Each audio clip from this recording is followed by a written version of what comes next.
뜨거운 여름을 하나님의 은혜로 잘 보내고자 연합하여서 우리가 목장 예배를 드리고 있습니다. 서로의 건강과 또 행복을 빌면서 또 인사를 나누는 우리 신촌교회 위에 하나님의 평강과 은혜가 충만하게 임하기를 소원합니다. 우리가 서로의 그 삶을 축복하고 어려울 때, 중보할 때, 그리고 협력해 나갈 때 하나님은 그 사람들을 통하여서 위로하시고 또 깨닫게 하십니다. 우리는 공동체이기 때문입니다. 또한 하나님께서 당신의 백성들의 그 믿음의 여정과 복음 사역을 펼쳐나감에 있어서 지속할 수 있는 힘을 주시는데, 그 지속할 수 있는 힘 역시도 공동체와 동역자들입니다. 이 모든 것들이 하나님이 주시는, 우리에게 주신 선물인 것이죠. 공동체를 든든히 세워나가는 좋은 선례를 성경을 통해서 우리가 살펴보게 될 텐데요, 오늘 살펴볼 인물들은 브리스길라와 아굴라 부부입니다. 두 사람은 바울의 사역에 있어서 든든한 동역자들이었습니다. 그런데 이들의 만남에는 각자의 아픔과 또 고통 속에서, 여러 사연들 속에서 협력하고 있는, 그리고 그 속에서 위로하는 그 모습들, 그 모든 과정을 예비하신 하나님의 그 섭리가 담겨 있습니다. 먼저 브리스길라와 아굴라 부부는 로마에 거주하던 유대인 디아스포라입니다. 이 두 사람은 AD 49년 황제 글라우디오가 로마에 있는 모든 유대인들을 추방하라는 그런 칙령을 내리게 되었고, 그래서 로마에서 추방당하게 됩니다. 디아스포라라고 말씀을 드렸습니다. 본래에는 유대에 살다가 이탈리아 로마까지 가서 살 수밖에 없었던 그들이었습니다. 그런 힘든 상황 가운데에서 로마에 정착을 했더니 추방령으로 인해서 또다시 이주를 하게 됐던 것이죠. 타이로이에서 거주지를 이동하면서 새롭게 그 이동한 곳에 정착을 해야 하는 부부의 삶이 얼마나 고되었겠습니까? 그럼에도 그들은 추방 후에 곧바로 고린도에 와서 사업의 기반을 다지게 됩니다. 브리스길라 아굴라 부부가 고린도에 온 연유가 지금 설명드린 것과 같았다면 바울의 사연은 이렇습니다. 바울은 박해자들로 인해서 데살로니가에서 선교의 동역자들이었었던 디모데와 실라와 헤어지게 됩니다. 디모데와 실라는 베레아로 가게 됐고요, 바울은 홀로 아덴으로 오게 됩니다. 바울이 마주한 아덴은 어떤 곳이었냐면 이름을 모르는 신들에게까지도 제단을 만들어서 섬길 만큼 우상 숭배가 심각했던 곳이었습니다. 철학적으로는 그 철학적 지식은 매우 높았지만 영적으로는 또 매우 어둡고 무지했던 곳이었습니다. 이에 바울은 분노했고 이 거룩한 분노를 담아 아덴 사람들을 전도하였습니다. 하지만 열매는 미비하였습니다. 그렇게 바울은 홀로 고린도로 들어갔고, 그때의 상태를 고린도전서 2장 3절에 이렇게 묘사하고 있습니다. 약하고 두려워하며 심히 떨었다. 스스로 바울이 그렇게 고백하고 있는 겁니다. 쉽지 않았었던 이 아덴에서의 전도 상황, 그리고 고린도에서의 초반의 사역, 그 대단한 바울조차도 쉽지 않았었구나라는 것을 우리는 알 수 있게 됩니다. 브리스길라와 아굴라 그리고 이 바울 세 사람은 이렇게 저마다의 고충, 어려움을 안고서 고린도로 향하였던 것입니다. 브리스길라와 아굴라 부부가 먼저 고린도에 들어왔고 2년 정도의 사업의 기반을 마련하게 됩니다. 이후에 바울이 고린도로 들어와서 이 부부와 만나게 되었던 것이죠. 서로가 만났을 때는 무척이나 힘들었을 때입니다. 하나님은 이 삶의 기반을 다 두고 이주해 와서 힘겹게 자리를 잡아가던 부부에게, 또 아덴 사역 이후에 낙심하고 지쳐 있었으며 또 사역의 큰 전환을 맞이하는 이 바울에게 서로에게 신실한 동역자들을 주심으로 서로를 격려하게 하셨습니다. 어려울 때나 또 힘이 들 때 대가나 목적 없이 자신을 도와주는 사람이 있다면, 믿어주는 이가 있다면 얼마나 큰 힘과 위로가 되겠습니까? 몇 년 전 이런 기사가 있었습니다. 80대 퇴직 교사가 사랑의 열매에 1억이라는 거금을 기부하셨는데 기부자 이름을 자신의 이름으로 하지 않고 한 미국인의 이름으로 등재를 했다고 합니다.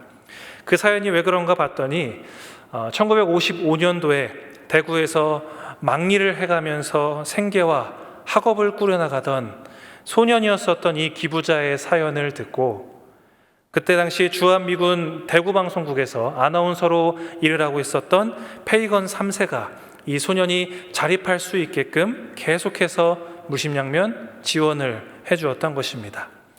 그래서 기부자는 인터뷰에서 고인은 어린 시절 아버지 같은 분이었다. 덕분에 학창 시절을 무사히 마치고 교사까지 할 수 있었다라고 말했습니다. 페이건 3세는 미국으로 돌아가서 성공의 목사로 또 사역을 하였고 2003년 74세의 나이로 작고하였습니다. 그리고 그의 도움으로 교사가 된 기부자는 자신을 도운 이 프랭크 페이건 3세라는 이름으로 다시 기부를 했던 것입니다. 그는 이렇게 말했습니다. 오랫동안 교직 생활을 하고 은퇴할 수 있게 된 것은 고인의 지원 덕분이었다. 자라나는 아이들에게 고인의 뜻이 잘 전달되어 자신과 같은 나눔이 이어지기를 바란다 라고 말했습니다. 참 감동적인 이야기입니다. 가족도 아니고요, 또 자신의 나라 사람도 아닙니다. 그런 소년을 도울 이유가 전혀 없습니다. 그런데도 이 페이건은 한 소년을 자식처럼 보살피며 돌보았고 그의 아무런 대가 없는 사랑의 손길은 어려운 시절을 보내던 이를 자립하게 하여 또다시 다른 사람을 돕는 마음을 지닌 어른으로 성장하게 하였습니다. 여러분, 사랑이 담긴 도움의 손길은 절망에 있는 사람을 건져내는 법입니다.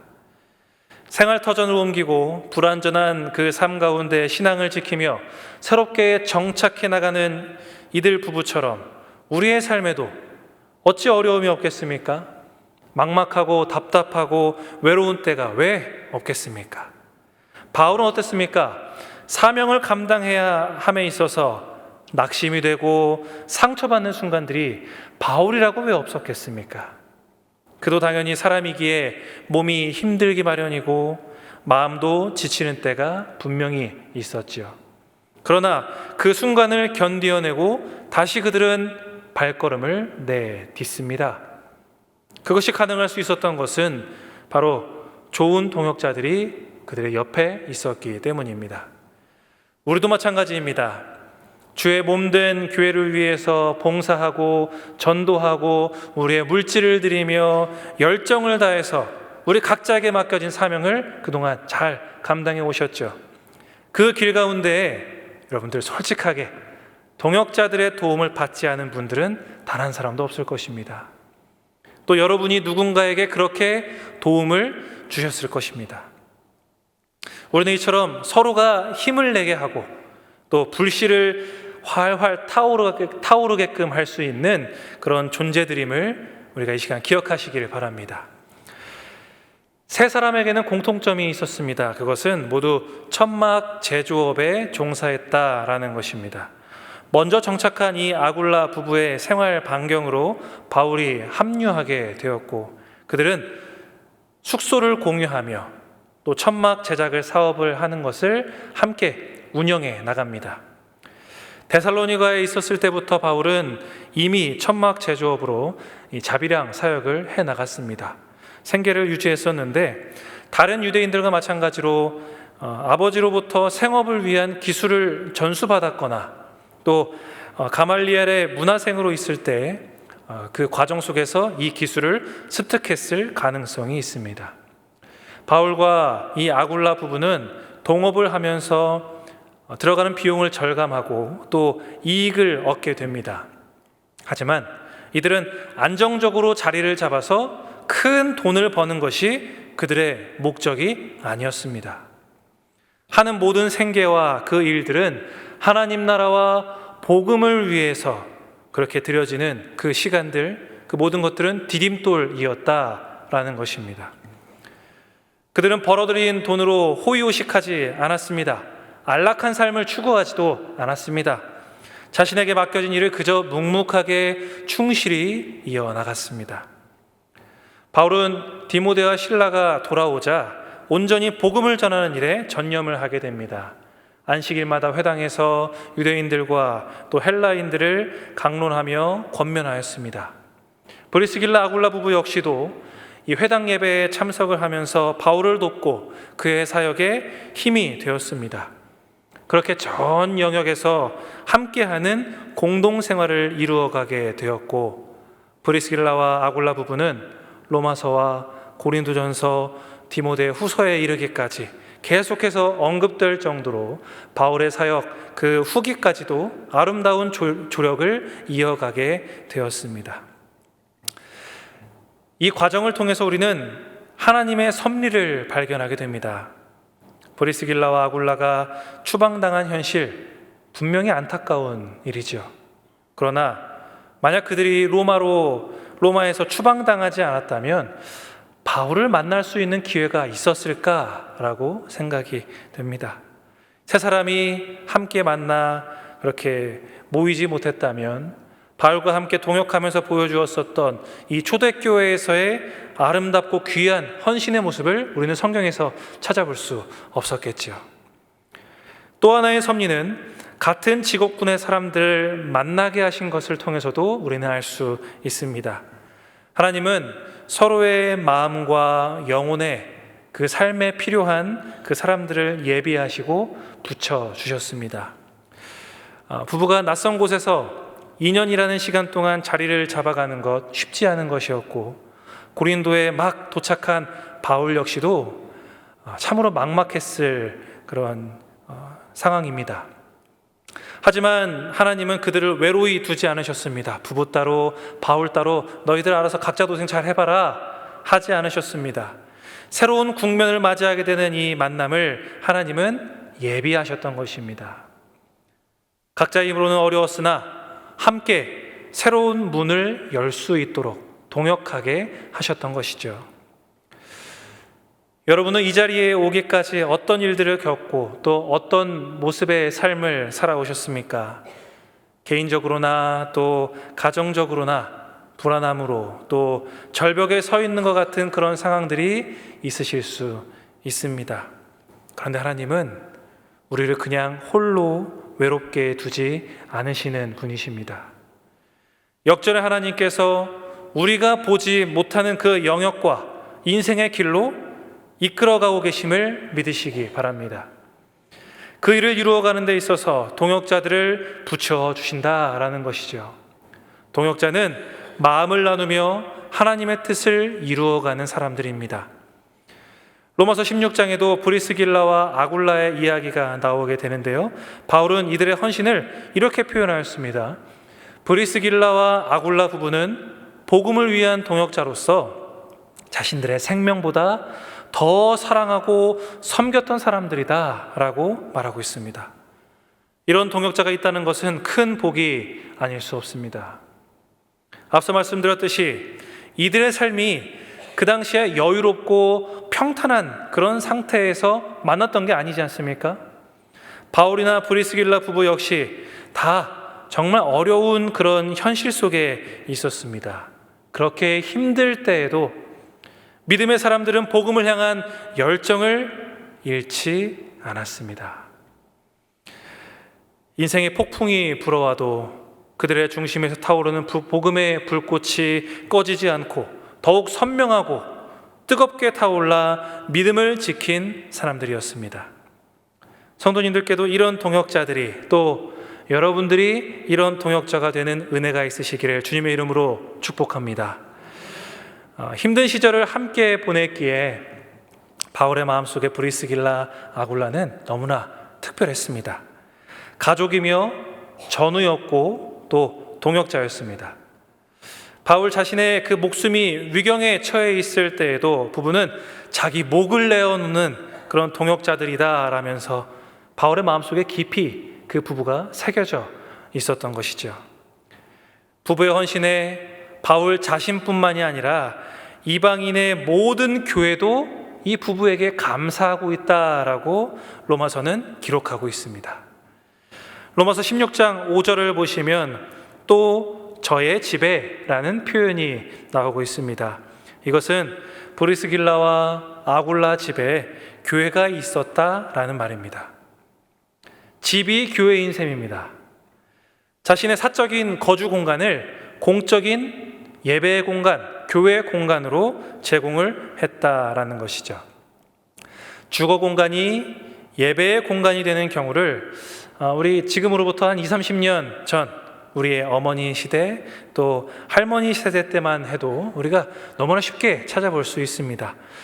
설교를 작성하면서 제 어릴 때 기억을 회상해 보니 할머니 댁에서 기도회가 열렸었습니다. 기도회를 하기 위해서 모인 자리가 아니었어요. 그냥 모였는데 대화 나누는 중에 하나님의 이야기를 나누고 또 기도의 이야기를 하는 중에 성령님께서 감동을 주셔서 기도하자라는 그런 마음이 들었던 것입니다. 그래서 그 자리에 있던 사람들이 작은 방으로 자리로 옮겨 박수치며 방언하며 뜨겁게 기도를 했었던 것이죠. 그때의 기억이 아직도 납니다. 그렇게 기도할 때 그 자리는 제 기억 속에 할머니 댁, 할머니 집이라는 그런 생각이 들지 않고 기도했던 자리, 예배했던 교회와 같은 추억으로 저의 마음속에 남아 있습니다. 그뿐입니까? 우리 신방 받으실 때 얼마나 정성껏 우리가 대접하며 준비하였습니까? 우리 권사님들도 신방 받으실 때 열심히 정성껏 준비하셨었죠. 구역장 집에서나 또 돌아가면서 각 가정이 정성스럽게 다가와 또 식사를 준비하고 예배와 모임을 활발하게 가졌었습니다. 이때도 기억이 납니다. 목사님께서 저희 집에 오신다는 얘기에 대청소가 이루어졌습니다. 대청소가 이루어지고 신방할 때는 평소에 먹지 못하는 무슨 과자죠? 옛날 과자, 좋은 과자 있습니다. 과자들을 다 내어놓고 차를 준비하고, 선키스트 오렌지 주스, 그 병 주스가 나오고, 식사가 있을 때는 고기 반찬이 나오고, 그래서 신방이 끝나면 그것을 또 제가 막 먹었던 기억이 납니다. 대청소는 기본이죠. 또 비싸서 못 먹던 과일이나 좋은 음식들 대접하며 정성껏 섬기며 예배를 사모하는 그 마음이 그 모임들 가운데 넘쳐났었습니다. 저에게도 있는 이 기억이 여러분들에게도 생생하게 있으실 것이라 생각이 됩니다. 브리스길라 아굴라 부부의 헌신이 가식이 아니었다라는 것은 자신들의 삶을 다 내어놓는 것에서 알 수 있습니다. 바울의 표현처럼 목까지도 내놓았는데 물질이며 자신들의 거처며 뭘 못 내놓았겠습니까? 그러니 이 부부는 자신들이 할 수 있는 최선을 전부 드렸던 것입니다. 그렇다고 해서 여러분들이 설교를 듣는 여러분들의 목을 내놓아라 라는 소리 아닙니다. 집을 오픈해서 여러분들 매주 피아노 치면서 드럼 치면서 거기에서 교회처럼 예배드리라 라는 것도 아닙니다. 그랬다가는 층간소음으로 밑에 집에서 쫓아 올라오죠. 경찰 만나게 됩니다. 그런 소리가 아니고요. 각자가 또 지금의 처지에 맞게 서로의 가정이 하나님 나라를 위해서 헌신하면서 드릴 수 있는 것이 무엇이 있을까 고민해야 한다라는 것입니다. 그리고 마음 주신 것이 있다면 그것을 실천함이 우리에게 필요한 것입니다. 적어도 이 자리에서부터 주님을 위한 헌신의 고민과 기도가 시작될 수 있어야 합니다. 하나님 앞에 드릴 수 있는 여러분만의 그 사랑의 표현 방식이 무엇인지를 여러분들 고민해 보시고 그것을 통해서 하나님께서 다른 사람들을 세워나가고 나 역시도 성장시켜서 칭찬받는 믿음의 가정들 되시기를 바랍니다. 자신들의 것을 다 내어줄 정도의 헌신을 보여준 이 브리스길라와 아굴라 부부의 헌신은 말씀 사역에서도 두드러집니다. 사도행전 18장 24절을 보시면 초대교회의 중요한 인물 한 사람이 등장합니다. 바로 아볼로라는 사람입니다. 유대 사람이었고요. 말을 잘했던 사람이며 무엇보다 성경에 능통했던 사람입니다. 여기서 말하는 성경은 구약을 의미하는 것입니다. 지금 우리가 갖고 있는 이 신약 성경이 다 기록되어지지 않은, 다 모여지지 않았던 그런 때이기 때문이죠. 그런데 이 아볼로가 구약에 능통하고 예수님에 대해서 들어서 정확하게 또 열심히 가르치기는 했지만 요한의 세례까지만 알고 있었다라고 성경은 말하고 있습니다. 이 말이 무슨 말이냐면 예수님에 대해서 알고 있었기 때문에 기독교적 관점으로 구약을 통찰하는 그런 시각, 그런 능력의 소유자였던 것은 맞지만 요한의 제자들에게 물세례까지, 회개와 죄용서까지만 알고 있었다라는 것입니다. 즉 아볼로도 예수의 이름으로 받는 세례, 성령 세례를 그는 경험하지 못한 상태였다라는 것이죠. 그럼 그가 회당에서 말씀을 전하고 있을 때 브리스길라와 아굴라 부부가 그것을 듣고 제대로 된 하나님의 도를 가르쳐 주게 됩니다. 바울에게 배운 이 복음을 아볼로에게 가르쳐 주어서 더 정확한 주의 도를 알고 그가 말할 수 있게 도와주었던 것입니다. 여기서 우리가 알 수 있는 것은 이 부부가 먹고 사는 일에만 열심을 내지 않았다라는 겁니다. 자신들에게 주어진 것들을 복음을 위해서 사용한 부부입니다. 자기들 목숨 위해서 살지 않았습니다. 돈을 벌어서 헌금하고 교회로 집을 내어드릴 테니 말씀 배우고 전하는 사역들 그건 여러분들이 하세요 라고 하지 않았다라는 겁니다. 복음과 말씀에 헌신하며 배우고 살아내는 데 힘쓰며 시간과 자신들의 삶을 바친 사람들이었습니다. 그러니 이 똑똑한 사람, 말 잘하는 사람, 회당에서 가르치고 있는 이 아볼로의 이야기를 들었을 때 저것은 완전하지 않은데 라면서 그에게 가르쳐 줄 수 있었던 것 아니겠습니까? 복음에 헌신하는 바울과 하나님 나라 위에 그들은 헌신하였던 것입니다. 그런 열심과 헌신은 바울이라는 위대한 사역자와 고린도 교회의 그 역사에 함께하게 되었고 아볼로라고 하는 이 걸출한 인물이 선교사로 다듬어지는 그 일을 준비하는 데 사용되게 됩니다.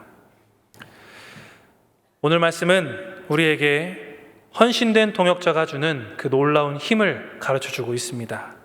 바울은 혈혈단신으로 음행의 도시이며 혼합주의의 중심인 복음의 불모지였었던 고린도에 뛰어들게 되었습니다. 그곳에서 하나님이 예비해 두신 신실한 그리스도인들 아굴라 부부를 만나게 되었지요. 그리고 그는 위로와 격려를 받고 로마 선교에 대한 상당한 지식을 또한 얻으며 사역의 활로를 찾게 됩니다. 이후에도 바울의 삶에 헌신하며 돕는 자들을 하나님은 계속해서 만나게 하셨습니다. 하나님은 이렇게 동역자들을 보내주심으로 바울의 사역을 응원하고 지지하셨습니다. 혼자 외롭게 복음을 전한 줄 알았는데 그는 혼자가 아니었습니다. 동역자들이 있었고 그들을 보내신 하나님이 함께하고 있으셨습니다. 하나님의 선교 사역을 위해 헌신된 조력자 브리스길라와 아굴라 같은 이런 성도들이 지금 시대에도 분명히 있습니다. 하나님은 이런 헌신과 조력을 기뻐하시고 성령님은 그 수고하는 이들을 도우십니다. 여러분도 믿음을 지키며 살아가는 게 혹 어렵고 힘들게 느껴지는 때가 있으십니까?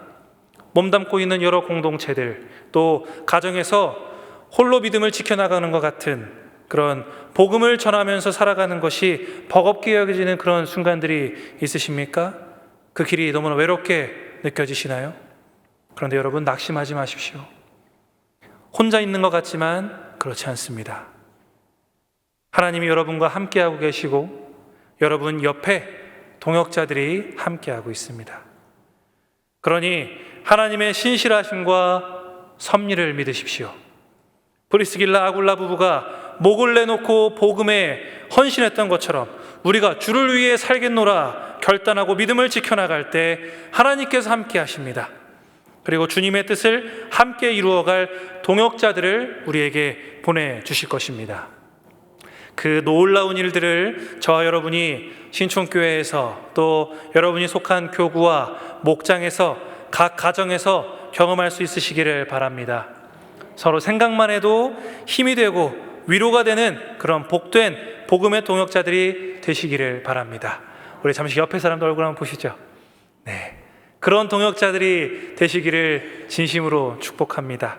우리가 함께 복음을 위하여 완전히 헌신하고 서로가 동역하며 하나님 나라를 위해서 결단하며 살아갈 때 우리 안에, 우리의 가정 안에, 우리의 목장과 교구 안에, 우리 신촌교회 안에 놀라운 역사가 일어날 줄 믿습니다.